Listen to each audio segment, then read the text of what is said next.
حضرت موسیٰ علیہ السلام کا زمانہ مبارکہ ہے، ایک شخص نے اپنے کزن کو، اپنے چچا کے بیٹے کو، چچا زاد کو قتل کر دیا اور خود ہی اس کا مدعی بن کے حضرت موسیٰ کے پاس آیا کہ بتائیے جناب میرے اس بھائی کو کس نے قتل کیا ہے؟ حضرت موسیٰ نے ایک سادی سی بات کی، کیا فرمایا؟ وَإِذْ قَالَ مُوسَىٰ لِقَوْمِهِ إِنَّ اللَّهَ يَأْمُرُكُمْ أَن تَذْبَحُوا بَقَرَةً۔ حضرت موسیٰ علیہ السلام نے اپنی قوم سے کہا کہ اللہ تمہیں حکم دیتا ہے کہ ایک گائے ذبح کرو، گائے کا کچھ حصہ مقتول کو مارو، وہ خود اٹھ کے بتا دے گا مجھے کس نے قتل کیا ہے۔ یہ پہلا سپارہ ہے قرآن مجید کا، آپ اس کو دیکھ لیں، یہ آیت نمبر 67 سے شروع ہو رہا ہے۔ تو اب وہ چونکہ ذبح کرنا نہیں چاہ رہا تھا، اس کو پتا تھا کہ مجرم تو میں خود ہوں، وہ ذبح چونکہ کرنا نہیں چاہ رہا تھا تو اس سے کہا کہ مارو ایک حصہ گائے کا، اس کو تو یہ اٹھ کے بتا دے گا۔ تو اس نے جواب کیا دیا؟ قالوا اتتخذون ہزوا، یعنی لگا آپ میرے ساتھ مذاق کرتے ہیں، کبھی ایسا بھی ہوا ہے؟ قال اعوذ باللہ ان اکون من الجاہلین، حضرت موسیٰ علیہ السلام فرمانے لگے میں اللہ کی پناہ مانگتا ہوں میں جاہلوں میں سے ہو جاؤں۔ ہر وقت مذاق کرتے رہنا یہ تو جاہلوں کا طریقہ ہے۔ کن کا ہے؟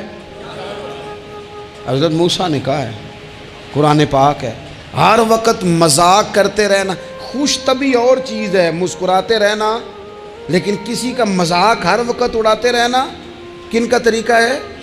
جاہلوں کا۔ جب کہا نہیں ذبح کرنی ہے تو اب ذرا دیکھیے، کرنا نہیں نہ چاہ رہے، قالوا ادع لنا ربک یبین لنا ما ہی، کہنے لگے اے موسیٰ پھر آپ نہ رب سے دعا کریں کہ وہ ذرا کھول کے بتائے وہ گائیں کس طرح کی ہو۔ ارادہ نہیں نہ ذبح کرنے کا، آپ دعا کریں۔ قال انہ یقول انہا بقرۃ لا فارض ولا بکر، فرمایا کہ رب کہتا ہے وہ گائے نہ بوڑھی ہو نہ زیادہ بچیا ہو، عوان بین ذالک، ان کے درمیان ہو، یعنی جوان گائے ہو۔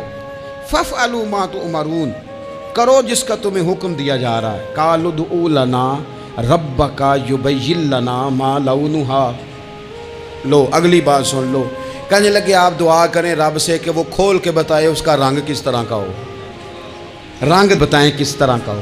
قال انہ یقول انہا بقرۃ صفراء، فرمایا رب فرماتا ہے کہ صفراء رنگ کی ہو، یعنی گہرے زرد رنگ کی ہو۔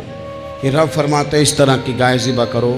فاقع لونھا تسر الناظرین، اور جب کوئی اسے دیکھے تو اسے اچھا بھی لگے، آنکھوں کو اچھی لگے وہ گائے، اس طرح کی گائیں ذبح کرو۔ لو اتنی باتیں بتا دی۔ قالوا ادع لنا ربک یبین لنا ما ہی، کہنے لگے نہیں آپ پھر دعا کریں اللہ ذرا کھول کے بتائے گائیں کس طرح کی ہو۔ ان البقرۃ تشابہ علینا، ہمیں ذرا گائیں پر شبہ پڑ گیا ہے کس طرح کی ذبح کرنی چاہیے۔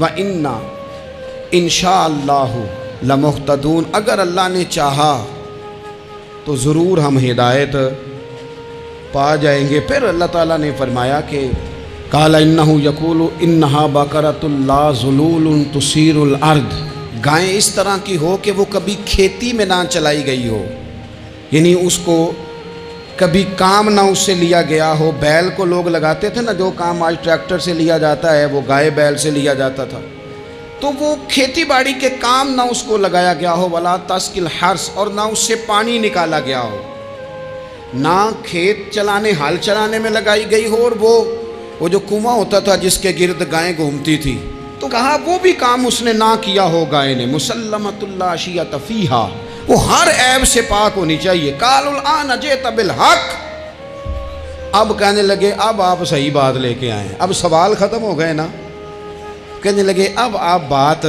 فذبحوہا، انہوں نے ذبح کر دی۔ وما کادوا یفعلون، پر ایسا کرتے نظر آتے، لگتا نہیں تھا کریں گے ذبح پر ذبح۔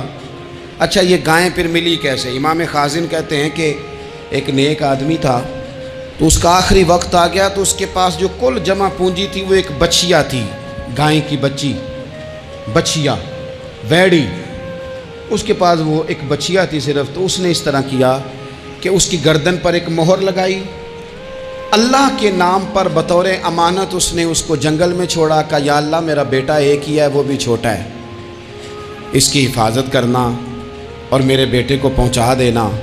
بچہ بالغ ہو گیا، اس کی ماں نے کہا بیٹا جو امانتیں رب کے پاس رکھوائی جائیں نا ان میں خیانتیں نہیں ہوا کرتی، جا کے جنگل میں آواز دے تیری گائے واپس آ جائے گی۔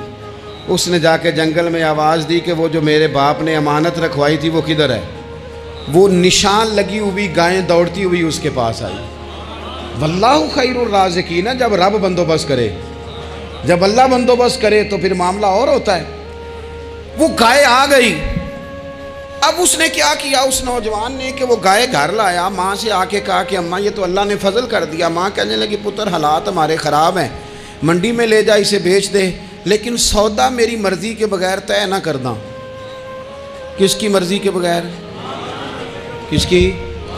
اماں کی مرضی۔ اور سنو یار، تھے کچھ لوگ جن کو لوگوں نے تانے بھی دیے کہ تم ماں کے پیچھے لگ گیا ہے، لوگوں نے بڑا کچھ کہا، پر جو ماں کی مرضی پہ لگیں ناکام نہیں ہوتے زندگی میں۔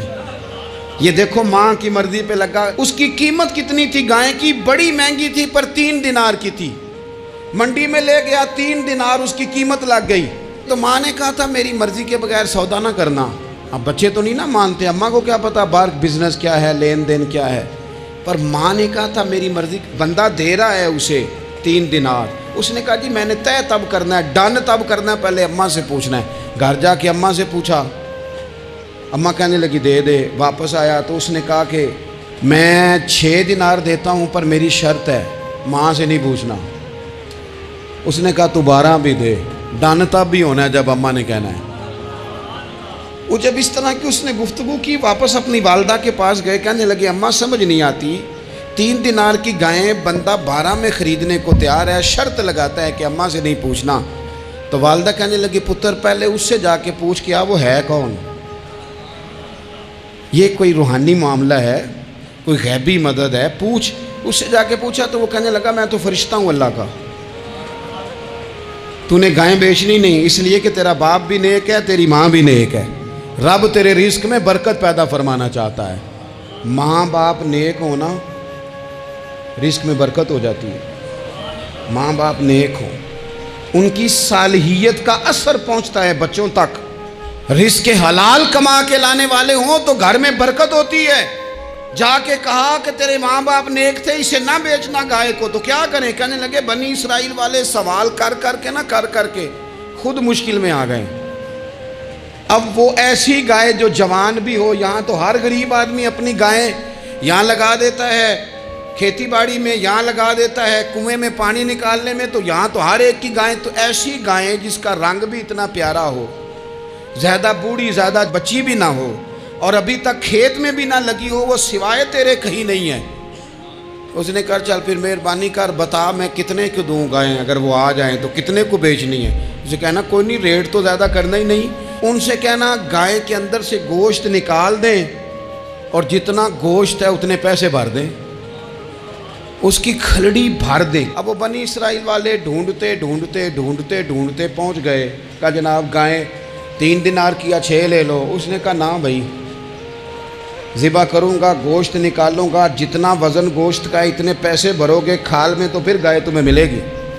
اب مجبور تھے، کیا کرتے؟ ابن کثیر حدیث لائے ہیں، امام سیوطی نے در منصور میں بھی لکھی ہے، نبی پاک صلی اللہ علیہ وسلم نے فرمایا سنو جوانوں، اور اسے دل کی تختی پہ لکھو، نبی پاک علیہ السلام نے فرمایا اگر بنی اسرائیل والے زیادہ سوال نہ کرتے تو اتنی مشکل کا شکار نہ ہوتے۔ انہوں نے سوال اتنے کیے کہ چارہ نہیں ہے اب ان کے لیے، چارہ نہیں ہے اب ان کے لیے کہ یہ ادھر ادھر جا سکے، مجبوری بن گئی ہے، یہی گائے خریدنی ہے، یہی لے جانی ہے۔ اب اتنا سارا مال جمع کر کے وہ گائے خریدی، ذبح کی، تو مقتول کو جب اس کا ایک حصہ مارا تو اس نے اٹھ کے کہہ دیا یہ جو مدعی بنا ہوا ہے نا، یہی تو میرا قاتل ہے، یہی تو میرا قاتل ہے، یہی تو ہے، اس نے یہ سارا کام کیا۔